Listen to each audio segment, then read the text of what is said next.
On today's episode of the Cryptoverse, Brave is back in the news with Webtorrent integration that may help to boost Bitcoin.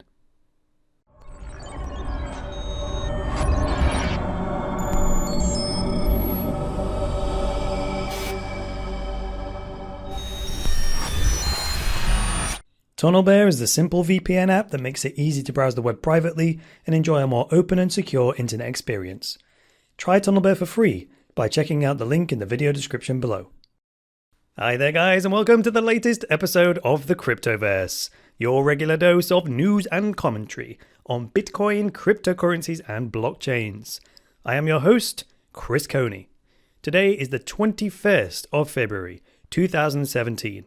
So let's get into a quick announcement before we get right into the show. I have just one announcement to make today, which is that you can earn yourself some Bitcoin by filling out my feedback survey. So what I'm going to do is take a percentage of the ad revenue that I get from YouTube, and I'm going to turn it into Bitcoin once a month, and then I'm going to share that Bitcoin amongst all the people who provide me with comprehensive feedback on the show. There are a few rules. One is that you can only submit a survey once every calendar month. The other rule is that the survey responses are weighted. Now that means that if you put 1 and 2 word answers, I'll just delete those. The short answers will get a low score. The more comprehensive and detailed answers will get a higher score. And then the higher the score, the bigger the share of the Bitcoin that you get, okay? Also, I'll be reading every single response, so don't just type any old pish, because I'll just delete it, and then I'll probably ban you from future surveys for wasting my time. So also remember that the prize money is coming from the YouTube ad revenue. So if you view an ad on the Cryptoverse for at least 35 seconds, that will make the prize pot even bigger.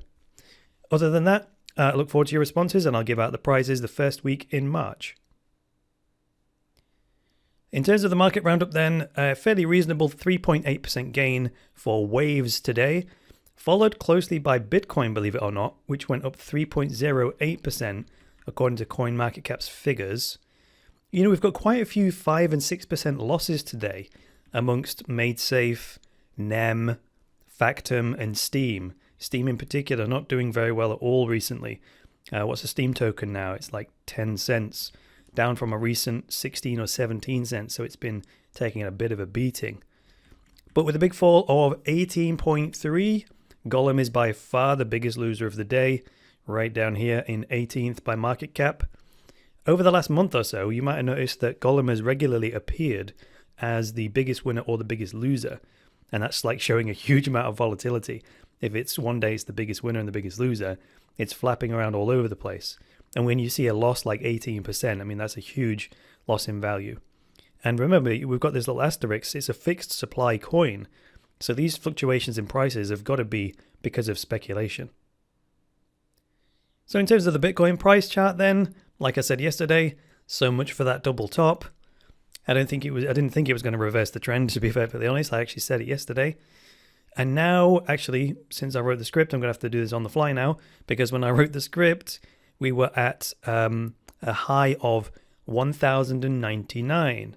So we were hitting that 1,100 mark as a resistance. And as you can see clearly, right now when I'm recording this, the price has gone above that. The price trading right this moment is $1,111 dead. So it's definitely broken that 1,100 mark. Whether it will stay above that or not, I have no idea. Now we are in a bit of murky water now because we've got that psychologically significant $1,100 to deal with. But then right after that, we're gonna have to look back to that previous high of $1,139.90. That's just 10 cents shy of 1140. And looking at these big green candles from today and yesterday, that's pretty good confidence on the upside. Now, if we do break that previous high of 1140, which would be setting a new high, we'd have to, let me widen the chart here, we'd have to look all the way back to November of 2013 to find that previous high of 1163. And then if we break that, I think we would have reached an all-time high. If we do that, I'm going to be thinking, well, what's the What's the fake news going to say about Bitcoin when that happens? A very quick stopover on the Litecoin network to see how it's doing with its SegWit miner support. Today it's at 18.84%, a little bit up from yesterday. I've recalculated the projection and it puts the SegWit activation date at the 3rd of April. It will make it at that rate, so it's going to make it before the deadline if that trend continues. Contrast that to segregated witness on the Bitcoin network. It is up a little bit today, total support 24.4%. However, that's going to take, at this rate, averaged out, equated, weighted, all that kind of stuff. The projected activation date is the 10th of April 2018. That's way past the deadline, so unless a miracle happens, SegWit is not going to activate on Bitcoin in time. So in terms of the news then, it just so happens that Bitcoin.com win my favorite article of the day award once again. So, torrent technology, it's pretty special. And I don't say that just because of what it can do, technically, but I say that because of the way it came about and its kind of its origin story, if you want to use that phrase. Torrent's origin story gives us a glimpse into the future of Bitcoin because, they say history tends to repeat itself. And even if it doesn't repeat itself, well, it rhymes at the very least. And this is how Andreas Antonopoulos comes across so confident when he does his talks about the evolution of Bitcoin. It's because he recognizes the pattern. He has been around technology, and I've been around the internet long enough to have seen these telltale signs before. Like first there was Napster, then there was Kazaa and LimeWire, and then there was BitTorrent, and then it was game over. And each time the technology lacked some resilience, it got taken out by the incumbents, and then came back stronger, harder, and better until it was, unbeatable. Actually, it went full circle in the end, and there's some stats in this very article, which we'll talk about. The industry finally caught up and brought people back to paid services when things like Netflix came along, Amazon Music, Spotify, and all that sort of stuff, which did it content delivery better than the quote, piracy networks. Now, for us decentralized lovers, web torrents are what we have been waiting for. The ability to stream content from a decentralized network of hosts directly into your web browser. I mean, what a joy. So let's see what the folks at Brave have got for us today. It says here that Bitcoin native Brave browser has recently integrated Webtorrent, which could pull many consumers back to torrenting and potentially increase Bitcoin adoption. This is what the industry corporations never understood about people who were engaged in so-called piracy back in the day. And even today. The vast majority of people who engage in, quote, piracy don't do so because of the price, because they often have to pay in other ways, and in ways they would rather not pay. I mean, check out these stats about Netflix that I said were coming up. It says the rise of Netflix. In 2008, BitTorrent traffic accounted for roughly 1/3 of the internet's bandwidth. And by February of 2013, what's that, like five years later, it fell to a low of 3.35% worldwide. Meanwhile, video streaming services like Netflix took its place, and as of 2015, the behemoth video service accounted for 36.5% of all downstream traffic in North America during peak hours. So it said originally BitTorrent was about 1/3, so what's that, 33% say?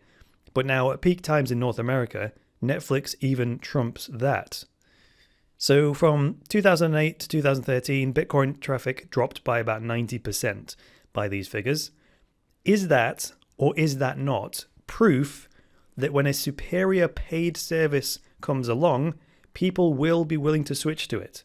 I think that's categorical proof that people are not just looking to get a free ride. I mean, there's some people are, but the vast majority of people will switch to a legitimate service if it's superior. That's the key thing.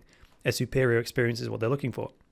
It goes on to say here, the reason that Netflix has gained BitTorrent's market share is because, quote, it's convenient, it's not that expensive, and the selection is just good enough. So that is the secret sauce right there. The free market decides how much they want to pay. And if you offer it to them at a higher price than that, they'll just go and pirate it because there's no option in between, piracy, which is free, and the commercial price, which is too high. So if you give people that choice, too high or free, they'll go free. Also, back in the day when I was playing around with BitTorrent, sometimes you download something and it has a title of one thing, and then when you run the file, the video, or the whatever music track, it turns out to be something completely different. So you ultimately end up paying with your time, rooting around trying to find the actual thing you're looking for, and it does get a bit boring after a while. At least with Netflix, if it says the movie is this, you can absolutely guarantee that is what you're going to get, which is not exactly my experience in the early days of BitTorrent and whatnot. Anyway, in this section that's called New Technology, New Opportunities, it says Webtorrent is a powerful new technology that allows web pages to stream BitTorrent content directly to the browser. Clicking on a torrent magnet link could open up an audio or video player and then start streaming it right inside the same window, just as if they had paid to watch a Netflix program.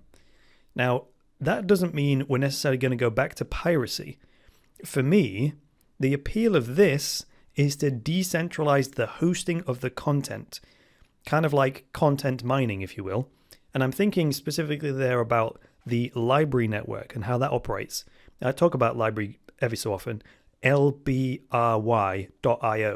It's a blockchain project, go check it out. But in that network, everyone who hosts a copy of the file gets a share of the revenue when they act as a feed for that file. And this is very similar to what we're talking about here with the WebTorrents thing. Now, you can see some kind of micropayment style streaming site that splits the fee that people pay to watch it into pieces and then shares it among all the people that are hosting it, which is pretty much how the library network works, right? So then it goes on here to say that now anyone with the latest version of the Brave browser who clicks on a BitTorrent magnet link can either download the file in question or view or listen to it in the browser window itself. Well, is that true? Yes, it's true. Would you like a quick demo?